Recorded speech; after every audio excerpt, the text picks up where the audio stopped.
try something faster. This started out in life as a standard Nissan Skyline R33. But then a Japanese tuning company spent £150,000 on the engine. So it now develops 1,000 brake horsepower. That's 200 more than a Formula One car. It's not some fragile racing car either. In the last 5 years since it was built, the owner tells me it's never once broken down. And it's full of luxuries too. Leather seats, carpets, it's all very civilised. And yet there is something a bit odd. Like, for instance, I've got 3 boost gauges down there in the glove box. I've got another one here.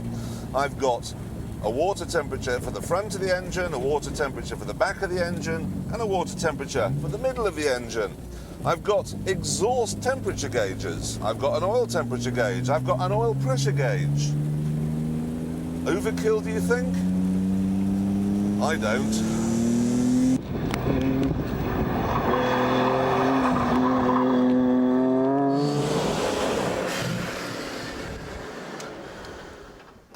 You see, that is the engine. And these things here, well, they're the turbochargers. And look at the size of them.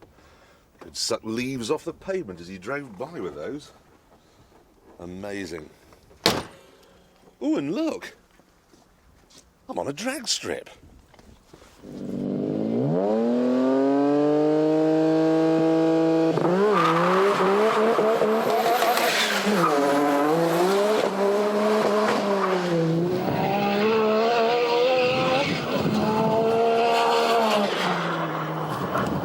This astonishing car does 0 to 60 in 2.8 seconds, 0 to 190 in 12 seconds. Its sister car has been timed at 234 miles an hour.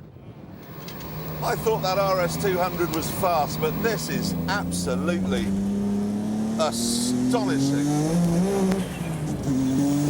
And how you're supposed to keep your eye on all these gauges when, whoa, you're coming up to a corner and you know you're going to understeer around it. That locking rear diff does not seem to be doing its job. Whoa. And you know you've got 1,000 horsepower. You're going to burst out if you get it wrong. Ooh, you need to be awake. It's like driving an explosion. It really is just Semtex with a steering wheel.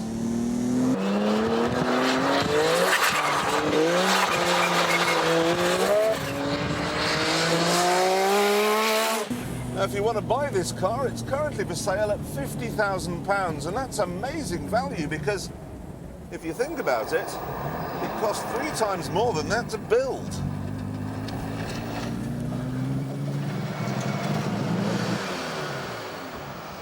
So, there we are. The most powerful car on the roads in Britain today. And I can think of no better place to finish. Goodbye.